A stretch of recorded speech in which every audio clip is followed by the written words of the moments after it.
Welcome, folks. I am Jaby Koay, joined by the one and only Hope James, and we're going to look at the Toy Story 4 Super Bowl TV spot, which dropped at the end of the Super Bowl yesterday, which is why we didn't get to it sooner, because by that point, I was at a party.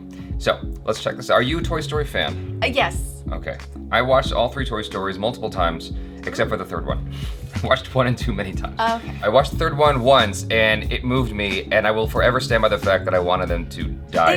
They should have died. I wanted them to die at the end of the movie. In I a wanted it to terrible be like a horrible, horribly depressing ending for all the children. I wanted to look around and see them weeping miserably, because that's life. But no, they went with a happy ending with the claw. I remember the movie vividly, and Wow. let's see what they got in store for us now. Toy Story 4. Here we go. Cool.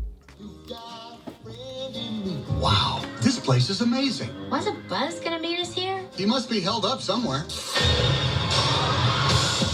Hey, up here, Astro Boy. If you think you can take our top prize spot, you're wrong. Dead wrong. Help me get out of here. I'll help you. With my foot. Wow. How you like that, cheetah? Oh, to infinity and my foot. Nice. In the vacuum of space, they can actually scream. Did that scare you? Yes. I don't like the pain. Wait, is that all they did? Yeah, it was just a teaser. Interesting. Yeah, it was just a teaser for Toy Story 4. Oh. It's hard to get Hope to be tickled, so don't be alarmed. 3. Yeah, but like I really enjoyed that. I like Key and Peele, and there was actually a teaser with just them Oh, that's cute. riffing back and forth, and it was absolutely hilarious. I don't think you would laugh at it because it's not your sense of humor, I guess, but I like them a lot. I like that they're being integrated into Toy Story. I think that they're a great addition. I want the blue and green stuffed animal. Yeah, you just want the stuffed toys. You don't actually care about the characters. You're just like I don't just care want about the toy. content. I don't care Yeah. about the message. I just want the fluffy. You know. Do you love stuffed animals? About 25 years ago, maybe. I also like the setting because it's different. We're usually like at a house Yeah. or something that's very, very, very young child oriented in some capacity. Like we had in the first movie, what was his name? It wasn't Sid.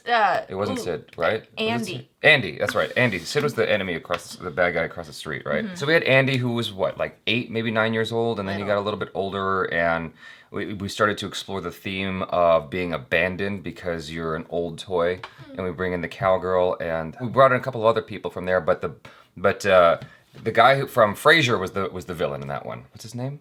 I forget his name. Which one are we talking about? Who's the star of Frasier? Kelsey Grammer. Kelsey Grammer? Thank you, Kelsey Yeah. Grammer. Okay, and he was the bad guy. It was all about infinite preservation inside of a museum in Toy Story 2.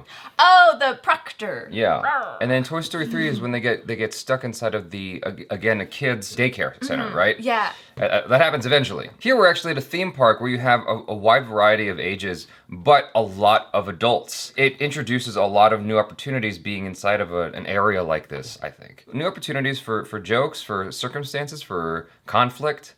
So I think this is cool. I mean, I don't know if the whole movie takes place here, but I wouldn't mind it if it did. How did Buzz get there? What Who happened? knows? He probably got repackaged, recycled, resold. Who knows? He got picked up by accident.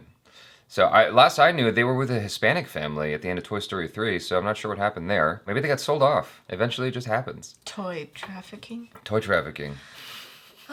This is like a fun little moment here because this goes back to the first movie in a way. As a kid, you used to think, you know, your toys had a life of their own when you left the room. Like they had their own. They missed me. Their own story going on, and it seems like 2 and 3 held on to the rules, but it wasn't so much about kind of exploring that idea as much. Whereas this kind of goes back to it in a way. I mean, this little bit at least, because their whole thing is about survival. And so they're trying to stay at the top because they're the most desired prize in this circus game, in this theme park game. They are the least likely to get, taken by some dude's girlfriend after he. Oh, they don't want to get taken. They don't want to get taken. That's why they're the top they prize. won't be together anymore. Well, not just that, but they'll also be in the hands of some grubby person who's just going to toss them eventually.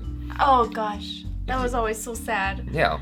My mom used to give me because I had like so many stuffed animals, and she'd give me a trash bag, and she said, "Get rid of half of them," and I just sit there in my room saying goodbye to each one. Oh, that's sad. I mean, I definitely was dramatic. It's also a big waste of time. No, I'd be like, Just thank you gather so much them all for all and the toss memories, and then I'd put them in the bag and never look back. No, you just put them inside of a glass case and behind yourself every time you shoot a video. That's how you do it. Oh, I have so many. It's hard to let go. It's really hard. June 21st is when it comes out. So, will you guys be watching this in 3D, in IMAX, in regular? I know how I'm gonna watch it. What? So you guys, thanks so much for hanging out with us. Wait, what? Be sure to check out Hope James on the social media. Subscribe if you haven't already. Check out our other reactions, reviews, and short films. I'm Jaby Koay. This is Hope James. Peace out.